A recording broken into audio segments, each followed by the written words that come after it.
Hello friends, how are you friends. आज हम राजस्थान का इतिहास पार्ट 2 करेंगे। फर्स्ट पार्ट में हमने राजस्थान का नामकरण और राजस्थान का इतिहास करा था। अब आज हम राजस्थान का इतिहास करेंगे पार्ट 2।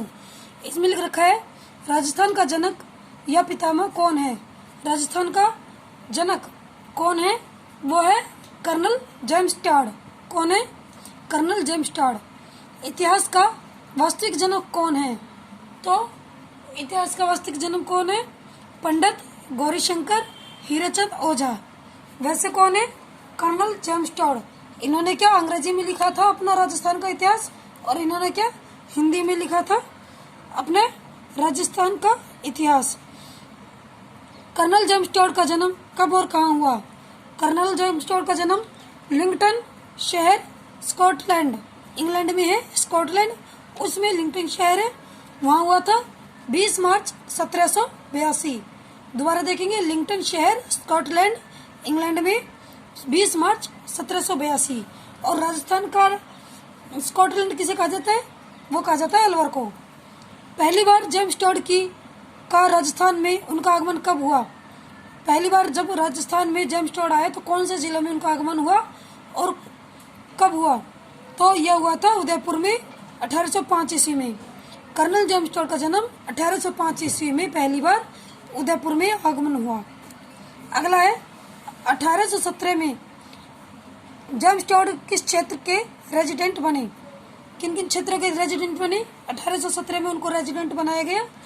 तो किस किस क्षेत्रों के बने? मेवाड़ के, हड़ौती के और कोटा क्षेत्र के। किसके रेजिडेंट बने? मेवाड़, हड़ौती और कोटा क्षेत्र में वो रेजिडेंट बने। इनके गुरु का नाम क्या था? इनके गुरु का नाम था ज्ञानचंद। किसको गुरु बनाया? इन्होंने अपने गुरु ज्ञानचंद को अपना गुरु बनाया। किस पर बैठकर गुरु की प्रेरणा से इन्होंने ऐतिहासिक सामग्री जुटाई? किस पर बैठकर, यानी कि किसके ऊपर बैठे थे? घोड़े के ऊपर बैठकर इन्होंने गुरु की प्रेरणा से राजस्थान की ऐतिहासिक सामग्री, जो उन्होंने इतिहास लिखने में, राजस्थान के इतिहास लिखने में जो उन्होंने सामग्री जुटाई, वो उन्होंने घोड़े पर बैठकर जुटाई। तो घोड़े पर बैठे इसीलिए उनको क्या कहा जाता है? घोड़े वाले बाबा। कर्नल जेम्स टॉड को हम किस और नाम से जानते हैं? इनका घोड़े वाले बाबा के नाम से भी जानते हैं। क्वेश्चन में आ सकता है घोड़े वाले बाबा कौन है? तो कौन है? Colonel James Tod. अगला है कर्नल जेम्स टॉड के कहने पर 1818 में मेवाड़ के किस राजा ने ईस्ट इंडिया कंपनी से संधि की? यानी कि कर्नल जेम्स टॉड के कहने पर किस मेवाड़ के राजा थे? भीम सिंह। उन्होंने ईस्ट इंडिया कंपनी से संधि की थी। ईस्ट इंडिया कंपनी ब्रिटिश सरकार की जो कंपनी थी वो थी। तो कर्नल जेम्स टॉड के कहने पर इन्होंने संधि की, राजा भीम सिंह ने। अगला है कर्नल जेम्स टॉड इंग्लैंड कब गए? राजस्थान में कब आए? वो आए थे 1805 में, और 1805 के बाद वो वापस अपने देश कब लौटे? वो लौटे 1822 ईस्वी में। कब लौटे? 1822 ईस्वी में। आगे है इंग्लैंड जाते समय कर्नल जेम्स टॉड ने कौन सी शिलालेख समुद्र में फेंकी? कौन सी शिलालेख फेंकी थी? मानमोरी शिलालेख। यानी कि जब वो राजस्थान का इतिहास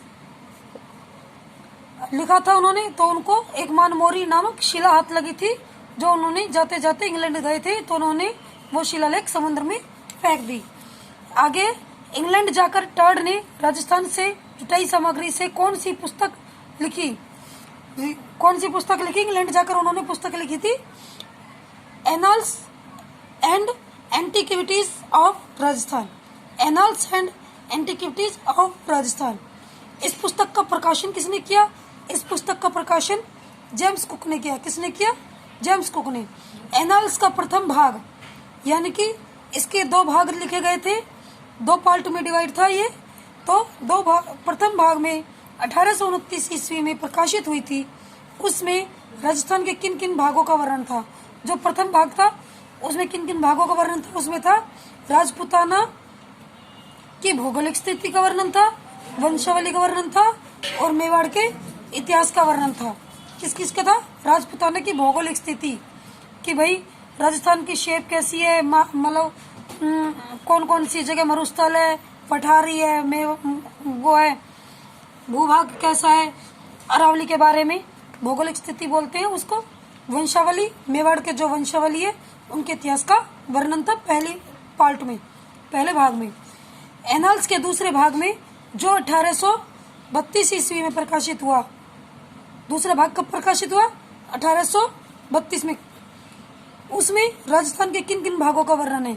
तो किन किन भागों का वर्णन है? मारवाड़ का, बीकानेर का, जालोर का, जैसलमेर का, अजमेर का।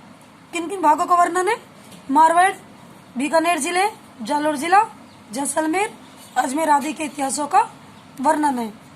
Anal and antiquities of Rajasthan अंग्रेजी में लिखी गई। ये अंग्रेजी में लिखी किसने थी? जेम्स टोड ने। इसका पहली बार वर्णन हिंदी में कब किया गया?